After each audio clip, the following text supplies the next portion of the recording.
What's going on? It's DJ D Jones here with the Spark Entertainment Group. And I've been in the industry for a while, and there are a lot of misconceptions. I think there's a lot of overselling. And one of the things I never like to do, I never like to oversell. I just wanted to show people what we had to offer. I always wanted to be sincere about what it is we do. We don't make promises, but we definitely have results that are documented that we can show people from over the years and from countless and countless events that we've done. And I've always not been about overselling. So I'm going to do something different. It may be controversial. It may be faux pas. It's different. It's going in a whole different direction than what I think DJs and entertainment companies typically would do in our industry. And this isn't for the DJ. This isn't for other entertainment companies. Maybe you could learn from this, but this is really for the one piece of the puzzle that I care about more than any when I talk about weddings, and that's the couple, that's the client. Welcome to the Wedding Entertainment Truth Series. I'm going to be dropping some bombs on you all and shaking things up, and I'm just going to hop right into it. The 5 biggest lies that wedding industry tells you about DJs. I'm just going to get right to it. All DJs are the same. Impossible. Skills vary widely. You have people that are like just professionals. They've been in the business for a long time. They started in the clubs. They started at big parties. They've done arenas. You have turntablists. You have people that are self-taught. You have bedroom DJs that are actually really good. And I think we're seeing that a lot online. But the truth is, all DJs are not created equally. Another thing I hear companies always telling people, you don't need to meet your DJ. Huge red flag. At Spark Entertainment Group, we have a process. Our process is about gathering logistics, talking creatively through a couple's wedding in a 60-day meeting and a 30-day meeting. But then we also do what we call a DJ intro meeting. That is a vibe check. You got to meet the person that's actually going to be at your wedding. That's honestly one of the most important vendors in the room is your entertainment. So you want to meet that person. You want to be able to articulate what it is that you need them to do. And you need to make sure that they understand your vision. Huge red flag if a company's telling you, don't worry about it. We've got great processes. The DJ is going to show up and they're going to do an incredible job. You need to meet your DJ. Lighting is just an upsell. Not true. Real good lighting changes the entire mood. And couples will ask me all the time, what are your lighting options? And I always ask them, are you looking for DJ lighting or ambient lighting, or lighting for decor? Those are two separate things. DJ lighting is at the booth. It's emitting lighting throughout one part of the night. You do want an awesome display if that's your thing. But if you're looking for ambient lighting, honestly, other than uplights, most DJs don't get into true lighting. If you want some incredible people who are into lighting design, hire a lighting designer. They do exist, and I'm telling you, lighting will change the room. Nobody wants to party in a room that's super bright. Dancing, in my opinion, is not a natural thing. People feel better. People feel freer when the room is lit properly and the dance floor is going and everything looks great. So make sure that you know the difference between lighting design and DJ lighting. And no, it's not just an upsell. Lighting is important. It's just about music. If a DJ company tells you it's just about music, they probably don't get the bigger picture. They're so wrong. It's about flow. A wedding is about hosting. It's about timing. Music plays a part in all of that, but you want to make sure that your DJ understands the entire event and not just strictly playing basic music, song to song. Price is the only difference here. It doesn't make a difference. We're the same. Price is the only difference. Not true. So not true. Not saying you can't get a good DJ at a good price. Maybe they're just starting out and they're trying to get their feet wet. Maybe they don't understand their value. I used to be a DJ, didn't understand my value, didn't understand what we brought to the table, didn't really understand the market. But the truth is, professionalism is tied in. Should be tied in. I'll say should be tied in to the price point that you're paying for somebody. Backup plans, processes, prep, teams. Your DJ, if they're doing an event every single weekend, they should not be working by themselves. They should probably have a team, at least an assistant of some sort, to help them make sure that all of the plans they have for each and every single client are squared away, prepped, and ready to go on your event day so you don't lose out on that. So let's keep it moving here. How do you spot a playlist DJ versus a real entertainer? Quick tip. If your DJ could be replaced by Spotify, That is not a real DJ. Real entertainers don't press play. They mix. They improvise. They lead your night. They lead that packed dance floor. They make that happen. Parties don't happen by accident. Great parties are actually intentional, and it's a skill set to deliver a great entertainment experience as a DJ night after night for different groups of people, no matter where you're at in the world or in the city that you serve. Let's see. Spotting tips. Things to ask your DJ as you're interviewing your DJ. Ask your DJ, what's their mixing style? Literally, how do they go from A to B to C? Ask, what's your process if the dance floor clears? Like, it happens to the best of us. Man, sometimes you play the wrong song. What is that? How do you get it back? What are you doing? They need to have a great answer for that. I know my answer, but you need to make sure the person you're talking to understands what they're going to do and can articulate what they're going to do, because it's a thing. It happens to the best of us. How do you handle transitions? What is it like?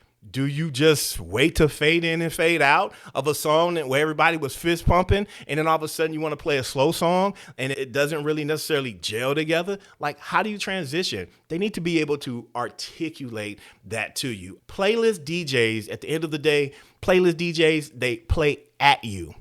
Real entertainers, and what you want is an entertainer that happens to DJ, but real entertainers play along with your guests. They're in the moment. They're in the vibe. When a song comes on and they're feeling great, just like you're feeling great about it, they're fist pumping too. They're jumping up and down. You can feel their excitement. That is what you really want.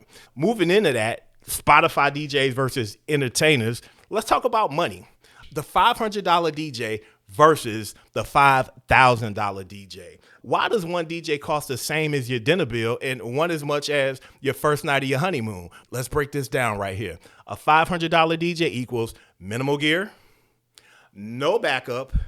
They might even ghost you a couple weeks before your wedding to get the gig that costs $750.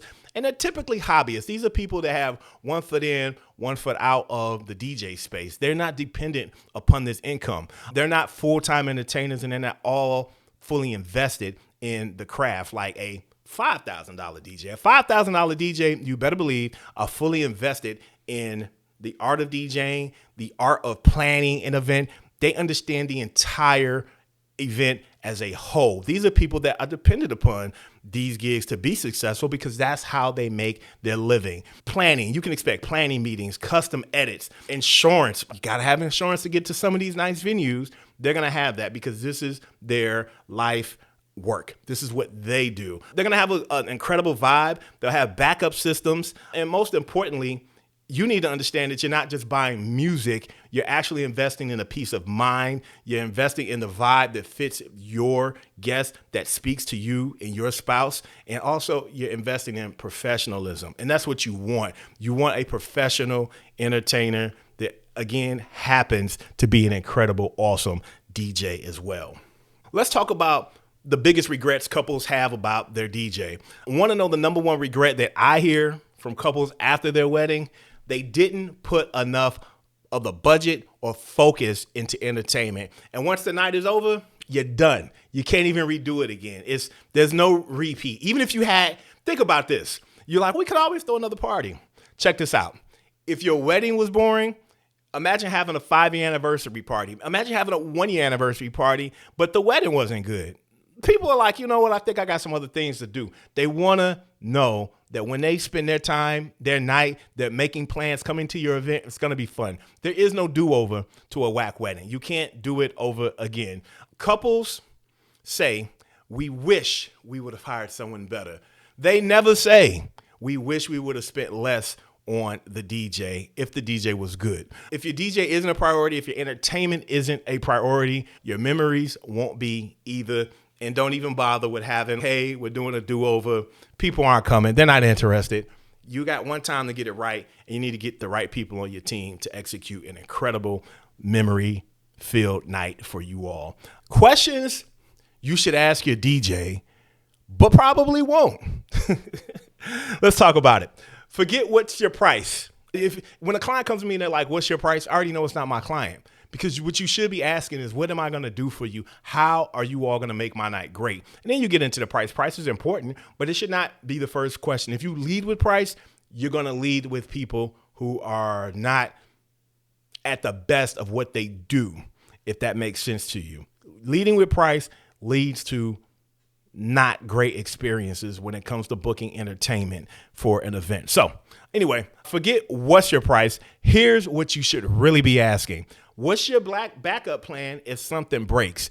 What are we going to do? Is there a technician on site? Is there somebody who can troubleshoot? Is there a warehouse nearby? What do we do? How do we fix this? The night must go on. So if something breaks, they need to have a plan. How do you handle cultural traditions? Let's just be honest here. People come from different backgrounds. I work with different clients from all over the world, and everybody has things that are unique to their family, even their friend groups, things that are culturally specific. Your DJ either needs to be capable of learning how to handle these traditions, or they need to be experienced already with handling these traditions. Do you mix or do you just fade in between songs? Spotify DJ versus entertaining DJ. You don't want someone that fades in between songs. Let me tell you, a lot of times if I finish a wedding early, I literally will go to the room, or I'll just stand in the hallway at some of these venues and I'll listen. And I'm like, yo, are you really playing the entire 4 minutes of this song? Okay, you did it. That was the one song. Then I'm like, let's just see if the next song is that way. Oh, you're really playing the entire 3.5 minutes of this song. Some people DJ that way. And if it works for them, hey, great for them. I'm going to tell you what, in the same 7 minutes, I've probably played 3 to 4 songs, and I've kept the crowd hyped. I've kept the crowd excited, and I've kept the energy right here. And that's where we need it at. We also need creativity. People have heard the same songs played over and over again, but it's how you and your DJ perceives the songs that are being played that matter. How do you handle guest requests? People should be able to articulate what they're going to tell your guests, your friends, your family, your mother, your auntie, your dad, whoever. No. There's a way to do it tastefully. There's a way to say yes, but also let people know I may not play the song right now, but when the moment's right, I'm going to get to it. There's a way to handle that too. And so you need to make sure that the DJ that you're talking to and you're interviewing understands and can articulate, again, how they're going to handle your guest requests from your family, your friends, your loved ones, etc. Here, listen, the takeaway for this is the answers that you're given without stuttering, without thought, without long, weird pauses, lets you know immediately if you're talking to a professional or just a part-timer.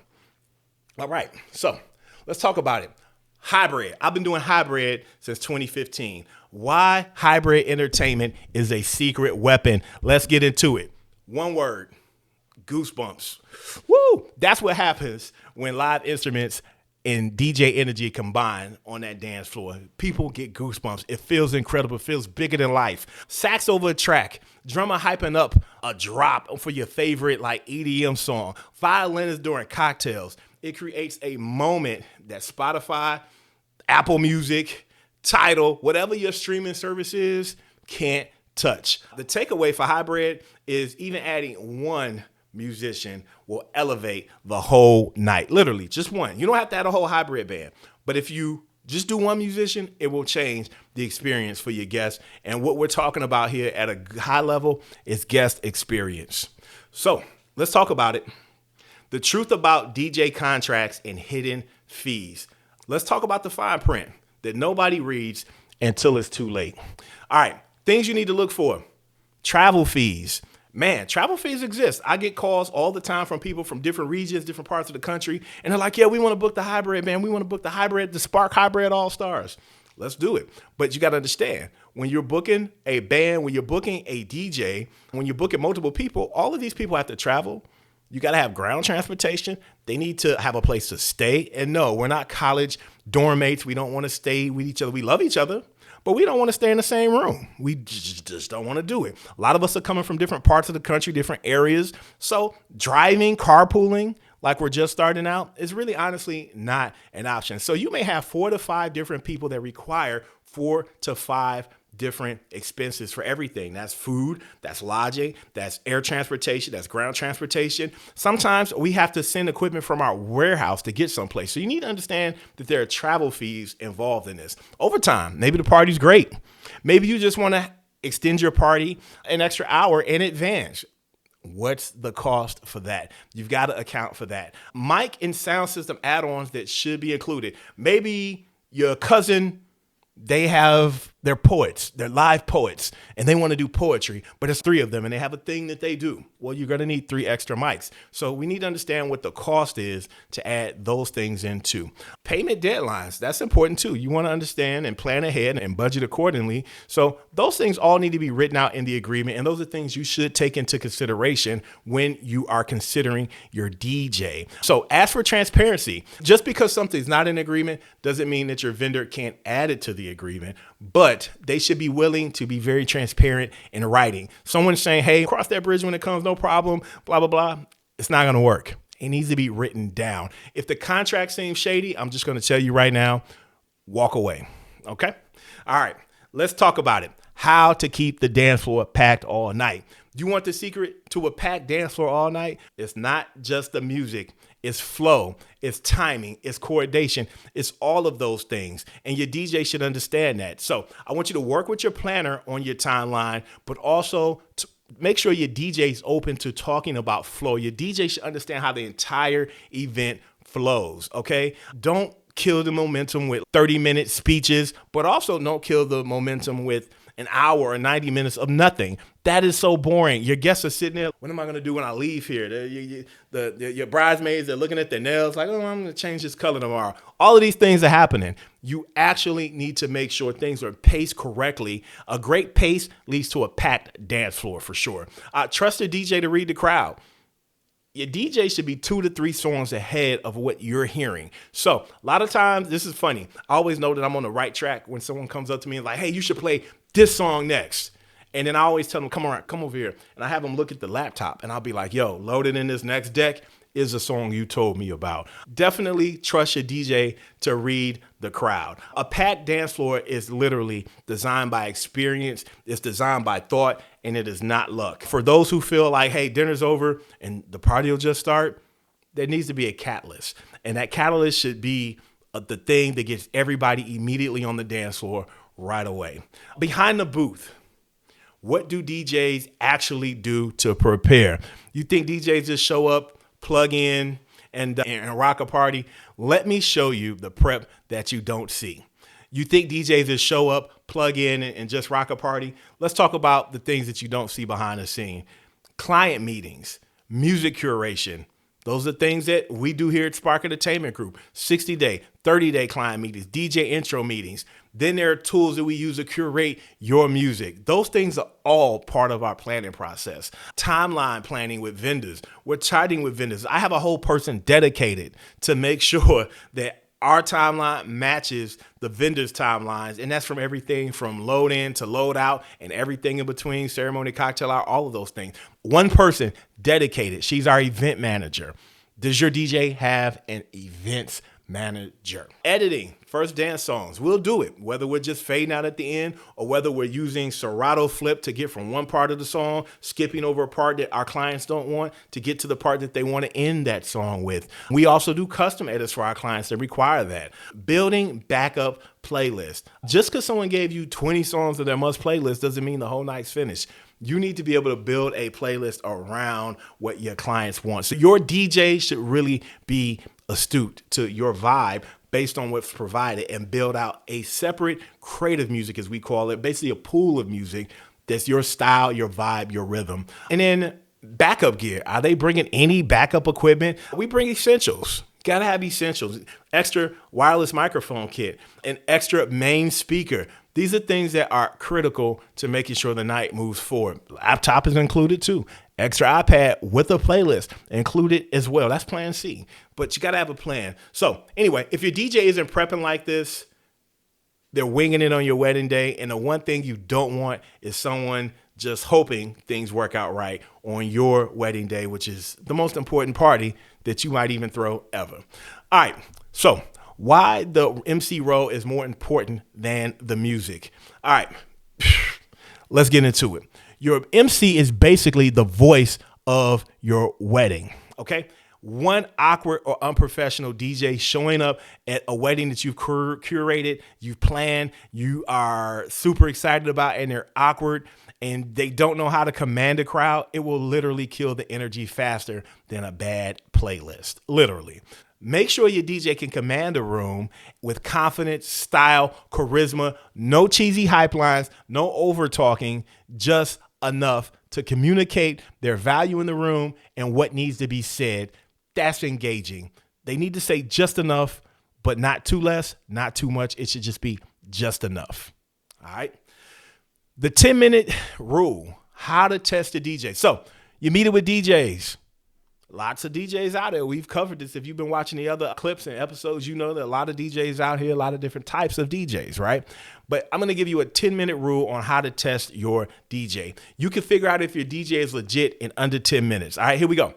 Ask them to walk you through a wedding timeline. Your DJ should be able to walk you through the entire timeline, not just the music piece of it, but the entire timeline, and it needs to make sense. Believe it or not, a great timeline for the day leads to a great party. I'm concerned when I see things that have nothing to do with me that are awry, and I will red flag those things for my clients because I understand if your guest experience is not great leading up to a party, they're bringing that down energy, they're bringing that doubt, they're bringing that pessimism to the dance floor, and I need everybody to have a great time doing everything throughout your day leading up to a dance floor. That's the culmination of the night, and I need everything to be great before that. So talk timeline with your DJ, see what they're telling you when you ask them, what's your approach to reviewing the timeline? You should talk to them about that. Pay attention to how they talk about flow, not just the music. What I just talked about, flow. How does the whole day go? Literally, I'm telling you right now, if dinner has like an odd 90 minutes of nothing happening other than food being served, it's very hard to transition into a great party. Things need to be paced out and spaced out properly. People should not be sitting, I don't think, any longer than 30 minutes without something happening, something creating focus in the room. Focus is important when it comes to crowd control. You need to make focus happen in a creative and fun way. If they only talk gear and songs and they don't get the bigger picture. If somebody's, oh yeah, we got the top 2,000 best played songs at weddings, this list, and you can go through this list, give us this list, we're going to rock your party, all of that. Yo, listen, I'm telling you right now, they don't get it. You got to have everything clicking from ceremony through dinner to get to the party properly. They need to understand the bigger picture. So here's the takeaway, people. Here's the takeaway. You ready? I'm going to give this to you. Here we go. Your DJ should sound like they're running the whole night, even though they're not, because you need to have a wedding planner or at the minimum a day of coordinator. But your DJ should understand the whole day and how it flows and not just playing songs. I'm DJ D Jones, Spark Entertainment Group, and this has been literally the Wedding Entertainment Truth Series. Stay tuned for something else coming. I don't know what it's going to be, but stay tuned. Here we go.